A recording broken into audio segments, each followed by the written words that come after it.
अस्सलाम वालेकुम दोस्तों।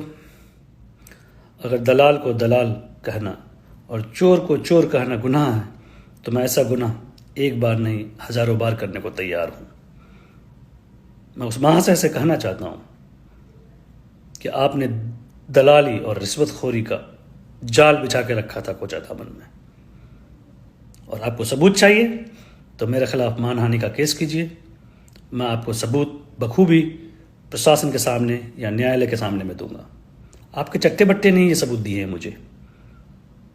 आपसे कभी तकलीफ हुई होगी उनको, आपने क्या किया, कहाँ से वसूली करते थे, कहाँ से रिश्वत आता था, ये मेरे पास ऑन रिकॉर्ड है। मैं दूंगा, आपको चैलेंज करता हूँ मैं।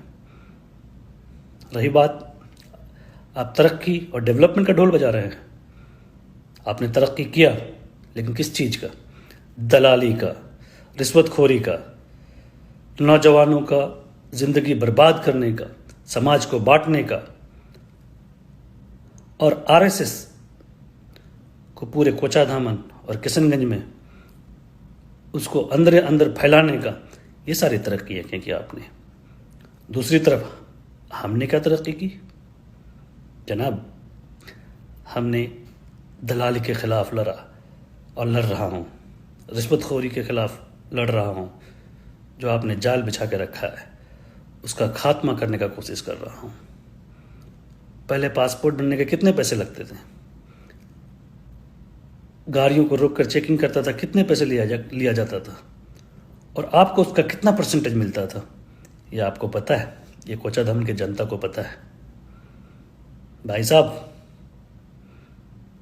आप आरएसएस को मजबूत पहले भी कर रहे थे, आज भी कर रहे हैं, और आने वाले दिनों में करते रहेंगे। मैं अपने सारे सुनने वालों से कहना चाहता हूँ कि आप आने वाले वक्त में देख लीजिएगा कि ऐसे लोग कैसे आरएसएस के लिए काम करते आ रहे हैं। और मैं यहाँ तक कह रहा हूँ, इस वीडियो को ऑन रिकॉर्ड रख लीजिए। आने वाले वक्त में ये जनाब भाजपा से कैंडिडेट होंगे, आरएसएस समर्पित, भाजपा समर्पित कैंडिडेट होंगे कोचा दामन से। इसको आप लोग ऑन रिकॉर्ड रख लीजिए। दिन में हमारे और आपके बीच आते हैं, हल्ला करते हैं, शोर मचाते हैं, और रात में हाजिरी कहीं और जाके लगाते हैं। अगर ना लगाएं तो फिर खर्चा पानी बंद हो जाएगा ना। रिश्वतखोरी, दलाली तो बहुत हद तक कम हो गया है, लेकिन आमदनी का कोई जरिया होना चाहिए। और तरक्की की बात करते हैं, आपने तरक्की अपने लिए किया, खुद के लिए किया। कोचा धामन की तरक्की नहीं किया आपने, हमें दिख रहा है आज। आपने अपने घर बनाए किशनगंज में, पटना में घर लिए, न जाने और कहाँ कहाँ घर लिए हैं। ज़मीन ख़रीदा आपने, कितने ज़मीन ख़रीदा हम लोग को तो थोड़ा सा पता है, न जाने और कितने कितने संपत्तियाँ आपने बनाई। एक विधायक की आमदनी कितनी होती है आज के दिन में हमें बखूबी पता है। और आपके पास इतना बेशुमार दौलत कहाँ से आया? आपके तनख्वाह से? अरे भाई साहब, मेरे वालिद साहब का तनख्वाह 5 दिन में ही ख़त्म हो जाता है। अल्हम्दुलिल्लाह, अल्लाह ने उस लायक बनाया है मुझे, हम भाइयों को। हम कारोबार करते हैं, हम नौकरी करते हैं, और फिर उससे जहाँ तक मदद होता है अपने वालिद साहब को करते हैं। आपकी आमदनी कहाँ से आती है? आपको आमदनी कहाँ से आती थी? कैसे इतने बनाया आपने? आइए जनता के बीच में, अगर हिम्मत है तो आके बताओ तुम्हारे पास चुनाव से पहले क्या था और आज क्या है। तुम्हारी हैसियत चुनाव से पहले क्या थी जब तुम एमएलए नहीं बने थे, और आज तुम्हारी हैसियत क्या है? बातें बनाने चले हैं आप। ज़्यादा गला फाड़ फाड़ के बोलिए मत।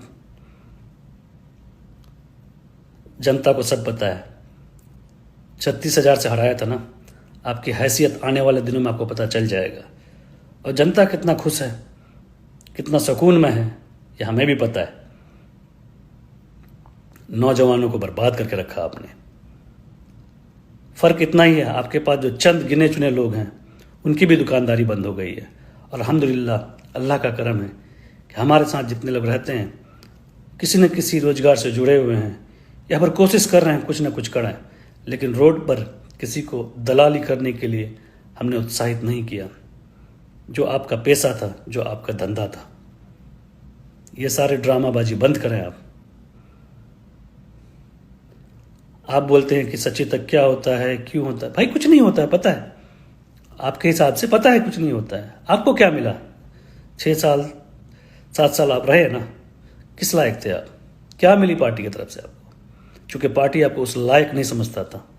आपकी सच्चाई पटना तक पता है कि आप क्या हैं। 2-4 फोटो खिंचवा लेने से कुछ नहीं होता है। अरे हम तो अल्लाह का शुक्रगुजार हैं और अपने आला कमान, अपना पार्टी आला कमान, उनका शुक्रगुजार हूँ कि हमें उन्होंने ऐसा समझा और 2 ही 3 महीना के अंदर में ये जिम्मेदारी दे दी। इसलिए लोगों को बेवकूफ़ बनाना बंद करें। आपकी सच्चाई एक एक बच्चा को पता है कोचा दबन का आप क्या हैं। आपका द एंड हो चुका है जनाब। Your game is over. आप लाख कुछ कर लें, you are not going to come back. देख लीजिएगा। और आपकी आगे की ज़िंदगी ऐसी ही बीतेगी, इसको लड़ा के उसको लड़ा करके और समाज को बांट कर। खुदा हाफिज़, फिर मिलेंगे।